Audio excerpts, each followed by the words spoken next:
okay, with that kind of C background, right. Now assume that the essential matrix is known. See, I mean the fundamental matrix, right, we know essential matrix is known. How do you know this? Because of the fact that, right, you can actually compute the, say, fundamental matrix. I mean, you can do the 8-point algorithm. 8-point doesn't mean you have to restrict to 8 points, right? Like I said, due to noise, you can take more number of points, and then right, you can solve for f. So 8-point algorithm gives f, and then what you do is, you know that, right, f can be found only up to a scale, right, which is why the norm of f is 1. But then last time, right, if you can say recollect, to get f we imposed a rank 2 constraint on it, right. But then in order to find the essential matrix, see, there is actually a what is the essential matrix, by the way? E is Tx into R, T cross into R, right. This is the essential matrix, if you kind of see, if you sort of go back and recollect. So in a sense, right, what was f? F was like Kr minus T, and then you had T, right, cross R and KL inverse, right. This is what you had as your f, right. So your E is this guy. So E is really Kr, what is it? Kr transpose F KL, right, and that gives you E, right, Tx, T cross into R, not X, okay, T cross into R, right, and right, this is your E. And what this means is that, but then when you actually take this f and you assume that essential matrix is known, actually means that the camera calibration matrices are known. That means the intrinsics is known to you. Okay. So you use your 8-point algorithm, take the correspondences, solve for f, and once you solve for f, right, you can pre-multiply and post-multiply. But then when you solve for f, right, you don't really reduce it to rank 2 right at that time. I mean, right, from this, see, if you want the f itself, then you will normally use the rank 2 constraint. But normally when you want to arrive at the essential matrix, you let the f as it is, right, as you kind of, right, get from there, because the essential matrix actually has to satisfy something, right. This is actually a product of a skew symmetric matrix. Which is skew symmetric in this? T cross, yeah, T cross is skew symmetric, and actually a rotation matrix, okay, and a rotation matrix. And you see, by the way, every orthogonal matrix is not really a rotation matrix, by the way. Okay, see, for example, right, if you have some matrix which satisfies A transpose is equal to A transpose A is equal to identity, right, it doesn't mean that this is automatically is automatically a rotation matrix. A rotation is something more specific. So for example, if I take a, right, determinant of A transpose, that is what determinant of into A. No, actually it's a little tricky. Determinant of A transpose, but determinant of A transpose and A are the same. Therefore, this becomes determinant of A the square, and this should be equal to determinant of identity, right. That is 1. Therefore, it means that a determinant of A can be actually plus minus 1. Okay, it can be plus minus 1, but then there is something called a proper rotation versus an improper rotation. Okay, for a proper rotation, this should be 1. For a proper rotation, determinant of A should be equal to 1. Therefore, right, it's not true that any orthogonal matrix becomes a rotation. That's not true. Okay, what do you mean by? I mean, I don't want to go into the detail, but improper rotation actually means a reflection followed by rotation. But in our terms of rotation, we mean, and we take an axis about which you rotate. There is no reflection and all. Okay, so proper rotation means that, right, determinant of A is equal to 1. Okay, and therefore, in all of this, right, this R that we are putting there is actually a rotation matrix, which means that if you compute det of A of R, that will be 1. Okay, so what this means is, right, so skew symmetric means that Tx T cross is equal to minus whatever, right, T cross transpose. Okay, that's a transpose and T is a vector, and rotation means RR trans rather determinant of R. Okay, RR transpose is equal to identity, and determinant of R is equal to 1. So it's a proper rotation matrix.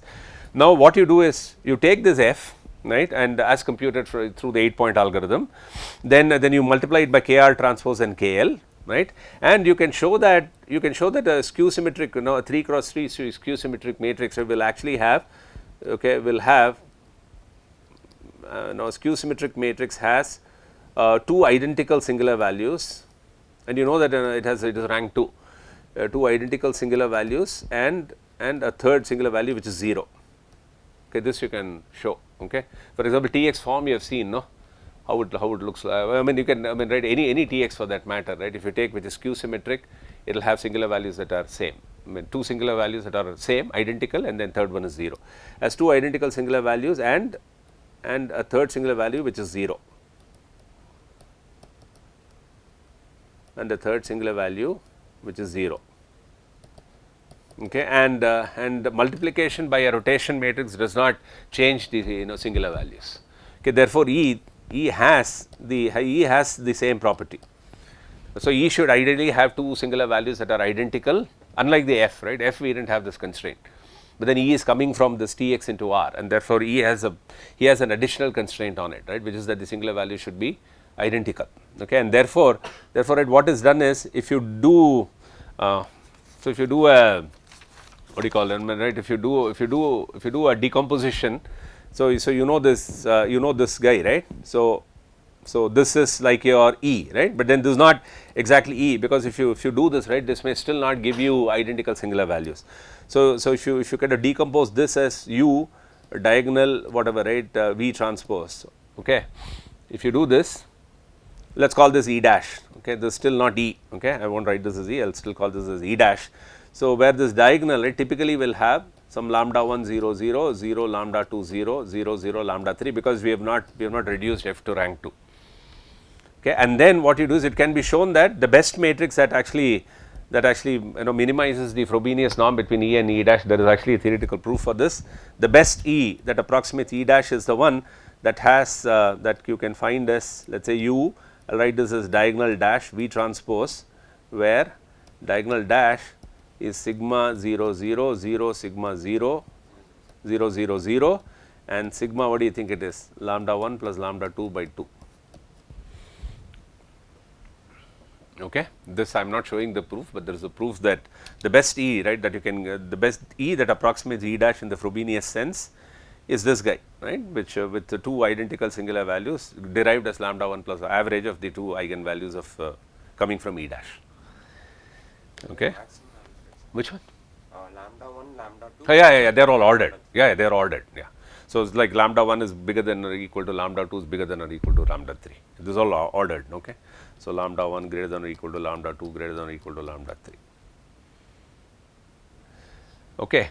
Then now the point is okay. Now we want to know, right, how do we actually estimate the pose?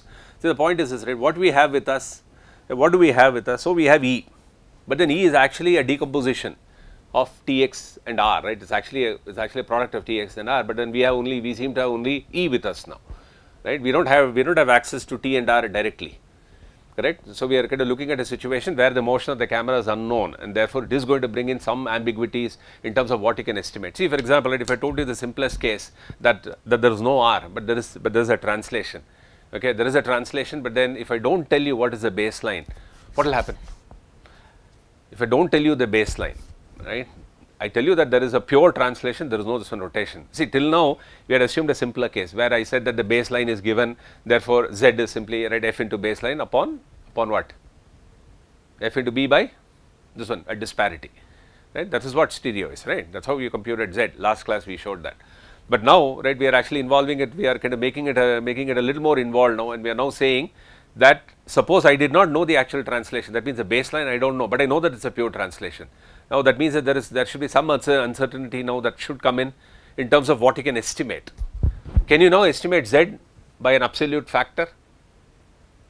This is called reconstruction up to an ambiguity. Okay, what is the ambiguity? Right, if you actually think about it, see, it is like this, right. What information do you have? You have only a disparity. You don't have any other information, right.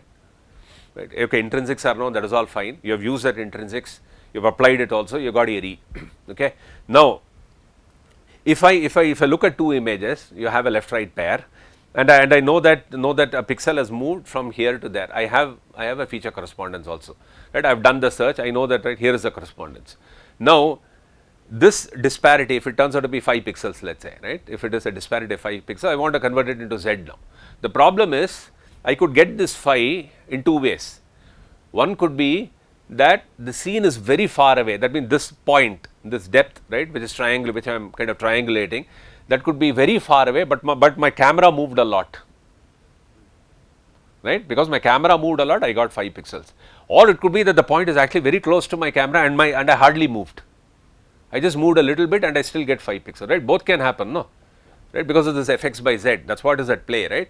So, when there is a z and when there is a baseline that is not known, so because you do not have access to the camera motion, nobody is giving you. See, there are these papers that talk about how to use the inertial sensor that is built into a camera to kind of tap into the motion and all, right. That is a different thing, where you can actually use some information. It could be noisy, but you can plug it in and do something. But let us say we do not have anything else, right. In this case, we are assuming that I just have 2 images with me, disparity I can compute, but after disparity I am not sure, because it could happen that the same disparity I can get for a point that is very far away and large camera motion, or for a point very close to the camera and a small camera motion. Either case I get the same disparity. Therefore, when you compute z, it can only be computed up to a scale ambiguity, because this translation is something that always translates into something like a scale ambiguity, right. And there are higher levels of ambiguity as you can already think, because here I have assumed rotation is not not there, right. But what if there is a rotation? Then there is going to be additional ambiguities and so on. Therefore, what you should remember is, when you take structure from motion, when you are computing structure from motion using a camera, even if it is calibrated, even in an uncalibrated camera, you can imagine is going to be even more difficult. This is all a calibrated camera, right. I am using f, from f I am going to E, and therefore I am reducing my uncertainty to only say T and R now, correct. And if there was K that also was unknown, then it means that, right, it becomes an uncalibrated camera case, which is even more ambiguous. But all of this, right, that is why when you see a depth map, somebody, right, presents you a depth map, don't think that the values of z that you are getting there are actually a true distance. It is not like from there to there it's right, it's so many millimeters or so many centimeters. It need not be, but the structure may look what you might want it to look like. But again, right, there are still certain right, tricky things here, which I will talk about as we go along. But just wanted to alert you to the fact that we are no longer in the same sort of, right, a regime where we had a simple situation, baseline given, z in absolute terms, all that is going away now, right. We are going into a more complex case now. Now the point is, right, now our goal is to be able to get you see T and R, right. Only if why do I need T and R? Because finally, if I want to triangulate, I need my P, a projection matrix. The camera projection matrix, is K into R/T, right. That is the camera projection matrix, and only if I have the camera projection matrix can I do any kind of triangulation. So I need my R and T, right. Nobody has given me that yet. I have got only the fundamental matrix. From there I have come to E. Now I need T and R so that I can go to my P. Okay. So we need to kind of decompose E now. Okay. Now define. Okay. Now, right. Now I am going to write ES U. Okay, the same U, right, that you had there, and then 1 0 0 0 1 0 0 0 0 V transpose, and this I can write because E anyway can be found only up to a scale factor. So that sigma I have just scaled it off, right, because this is only up to a scale factor. So it is okay to, there is no point unnecessarily, right, dragging this sigma along. Okay, now define z equal to 0 1 0. Okay, this is something, right, which I will tell you why we need this 0 0. What kind of a matrix is this? This is actually skew symmetric, by the way, minus Z transpose, and define another matrix W, which is like 0 minus 1 0 1 0 0 0 0 1. Okay, and you can verify that W transpose is identity and determinant of, you see, W is equal to 1. That means this is actually a rotation matrix. Okay.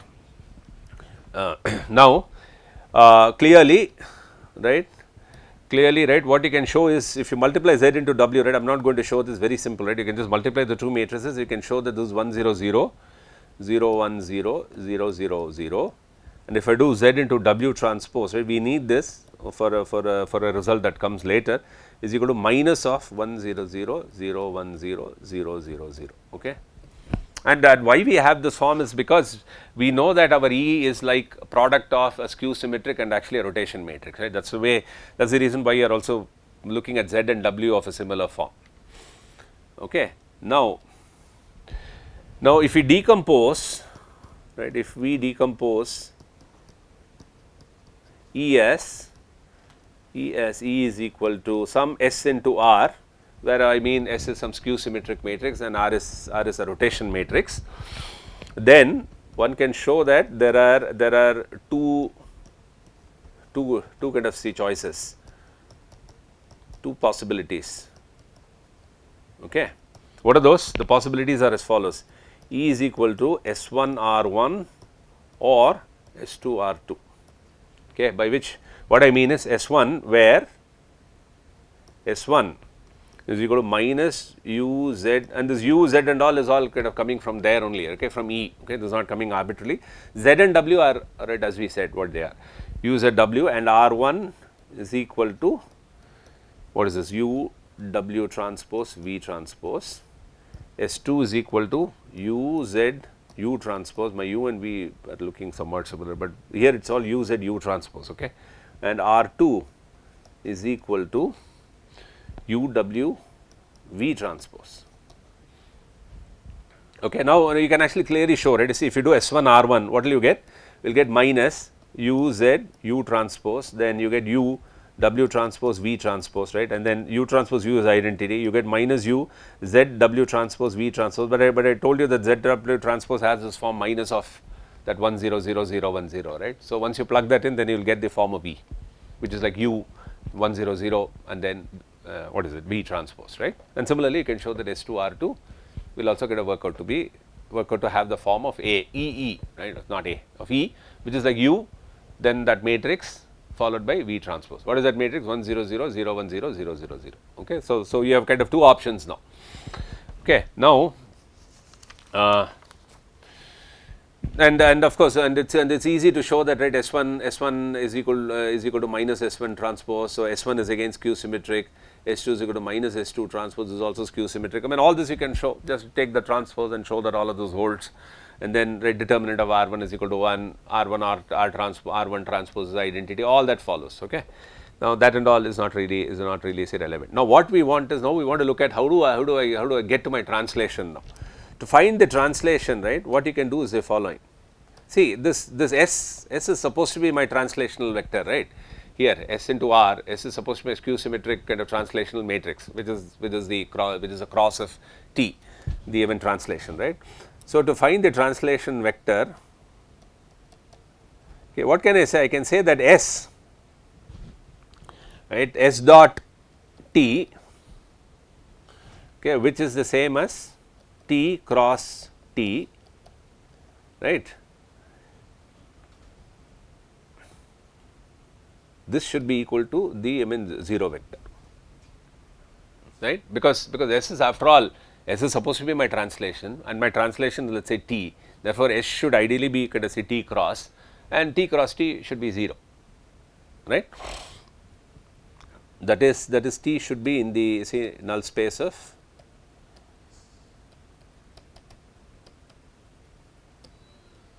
in the null space of, say, S, right? Whatever is that S, right? I mean, so my T should be in the, say, right, null space of S, and so is actually lambda times T, right? I mean, if T is in the, say, right, null space of S, then so is lambda T, right? This we are saying because of the fact that translation can be found only up to a scale factor. Because lambda, right, it does not mean that this T is now absolute, right? So this T, if T works, then say lambda T is also true, right? Therefore, you do not get a sense for T absolute T. There is always be the scale ambiguity. So, the lambda we are throwing it in just to highlight the fact that there is a scale ambiguity, okay, in translation. Okay, now, S dot T is 0, I am not able to. S dot T is 0, you are not able to? I am not able to get it. Why? Because you see, S is, after all, I mean, S is what? S is supposed to be Tx, right? In E is what? Tx into R, Yeah. correct? Now, S is supposed to be T. S is supposed to be cross, right? T cross, right, is S, and therefore, at whatever S you find, it's I mean, right? I mean, if you take right, S into say T, I mean, if you take S to be T cross, then T cross T is like taking this one, right? I mean, a cross product of the same this one vector with itself, no? You said there will be some ambiguity. How can we know that T cross is our actual translation and T is a calculated that is No, whatever T you find, see, for example, right, I mean, whatever S you get, right, if you find this in null of S, that will give you some vector, right? We are saying that the vector is not the absolute T, it can be kind of lambda times t, that is what we are saying. It is not the absolute t, right. Whatever we are seeing, it is only up to a scale factor, that is what we are saying. We are not saying that we are getting t. So that is why I am saying that this is not lambda I, right, this is lambda t. Okay. So if t is valid, so is lambda t. Is that still a problem? No. Okay. Now see, right, tx dot t. Okay. Now, so this is a sign. See, the magnitude of lambda is not a problem, because as I said, right, not a problem in the sense that we cannot find it right, in any case, because it is an unknown, right, like I said, because of the z sort of camera motion ambiguity. But the sign is important. Okay, the scale we cannot do much about it, but then we can use the sign to do something. Okay, the sign of lambda is important. Okay, while the scale is not in our reach, the sign of lambda is actually important. Okay, so whether it is actually negative or not, or whether it is negative or it is actually positive quantity. Okay, this I will tell you, right, why this becomes kind of say relevant. Okay, so what this means is, okay, now since, right, s dot t, right, is equal to 0, okay, one can show that, right, what is the t, right, which is going to be in null of s. So we had let us say what was our s, right, I mean s was what did we write it as, uz u transpose, right. What was the form of s? I think it was some uz Plus minus. plus minus there, I know, but I am just uz u transpose, right. So if you take, right, and those ambiguities will come now, okay, because of the fact that it can be, right, minus, I mean s1 s2 and all was there. No, we'll kind of come to that, but the first thing is s is equal to u z u transpose, and you can show that, right, the t is actually u3. That means if you actually multiply s with u3, right, that is like u z u transpose u3 vector, and u3 is actually the third column of u, okay. Therefore, when you take u transpose, right, you will get u z, and because it is a third column, right, so it will be like 0 0 1, right. U3 transpose with itself will be 1, no, because u transpose u is identity, right, and if you use the fact that z has that form, right, z had a particular form, right, I mean I think I had already written 0 1 0 minus 1 0 0. If you put that right here, you will get u 0 0 0. If you use z, the form of z as I had actually written there, and then, right, this will be equal to 0. If you put u2 and u1, right, it won't be 0. Okay, I mean you won't get this vector as a 0. If you use any other, if you use u1 or u2, right, you won't find that, find this vector going to 0, and therefore, right, t is actually u3, right, in a sense. Okay, but then the thing is, right, we are still not sure about the sign and so on. Okay, like I said, right, the scale, the sign, right, we are not sure. Now, so what actually happens is we get four solutions now because of the sign ambiguity additional. 4 possible solutions for the camera matrix or a projection matrix RT. This is what we want, right, eventually this is what we want, R and T, because then we can triangulate. So what are those? So we can have PR, right, if it is a right camera, right, which we are talking about. Let us assume that the first camera is where the coordinate system is. Okay. Then PR, right, is, let us say these are your choices, okay, U W V transpose U3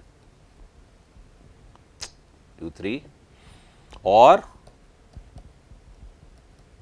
U W V transpose minus U3, because like I said, at scale we can't help, but then the sign can be minus or positive, or see, I mean you had here, no, minus UW transpose. yeah, see, I mean from that S1 R1 and say S2 R2, right, that you had. So from there you have the other one is UW UW transpose. UW transpose V transpose, right, because here these are all options of R does not have a minus, right, and then again let us say U3, or you have UW transpose V transpose, but then minus U3, this is V, okay, V transpose minus U3.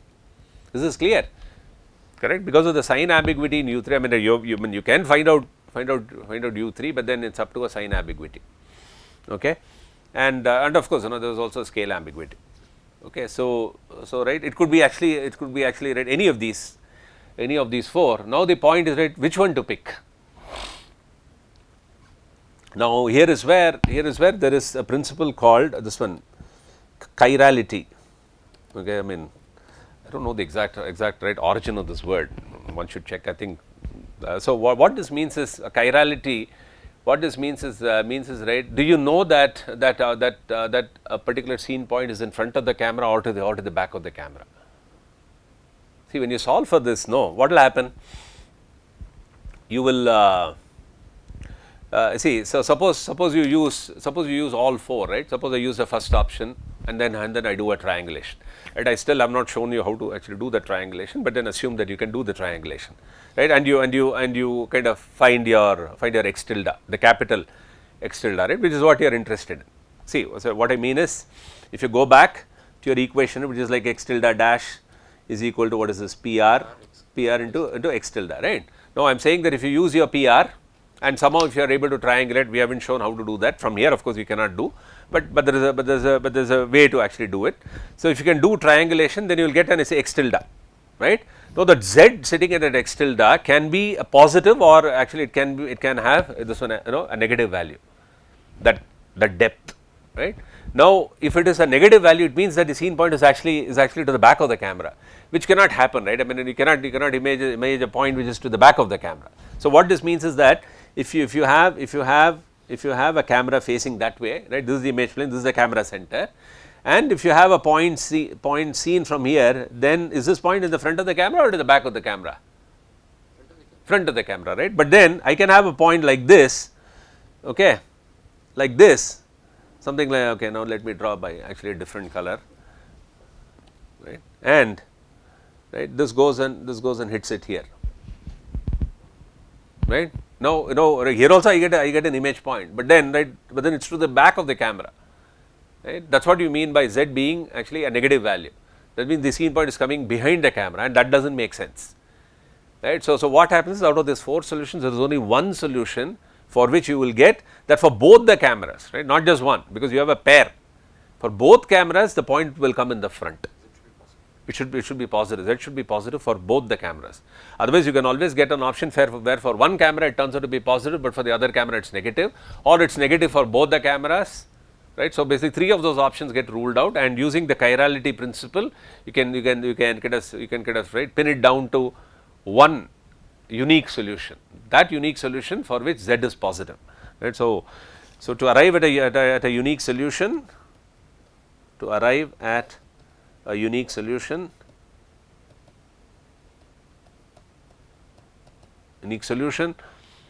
of course, PR, right.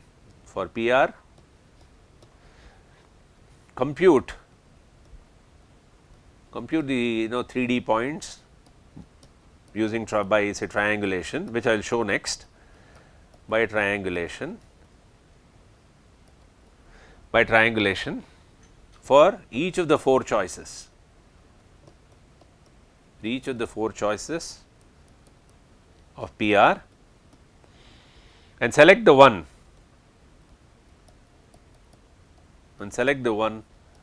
that reconstructs the point in front of both the cameras, in the front of both the cameras. So, right, which is the reason, okay, right, geometry is more interesting, right, in the sense that it is not so obvious as to what you can do and what you cannot do, but then once you start thinking about it, it makes a lot of sense. Okay, now the point is, right, now you may ask, I mean, well, I may not have just one correspondence, I may have many, right. Am I supposed to look for that configuration, right, wherein what if for something it does not satisfy. So what happens in reality, due to noise, right, it does not mean that all the points will automatically come in the front. For whatever you have the correspondence, it does not mean all of them will come in the front. So what you do is, you will take the maximum, whichever configuration gives you the maximum number of points in the front, you take that. Okay, there is no guarantee that all of them will come in the front, because of noise. You can end up with you can end up with no single configuration giving you all the points in the front. Okay, so you take the one that gives you the maximum number of points given the number of correspondences that you have. Okay, and then here the correspondences can be very sparse, right, because right, I mean you just want to because that is why here you are not asking for a dense reconstruction, right. This is a sparse correspondences. All that I need is I want to find out which one to use, okay, and to arrive at that, if I can get a minimum number of point correspondences which can tell me which R and kind of right T to pick, that will give me the say right sort of the camera configuration. Now once I have the poses, that means that I have my R and T, right. Once I have the pose, then I can come up with another method that can do a dense reconstruction. Whole idea in structure from motion is get the pose first, right, and to get the pose use just minimum number of correspondences that you need. Okay, now the next thing, right, that I want to talk about is actually triangulation.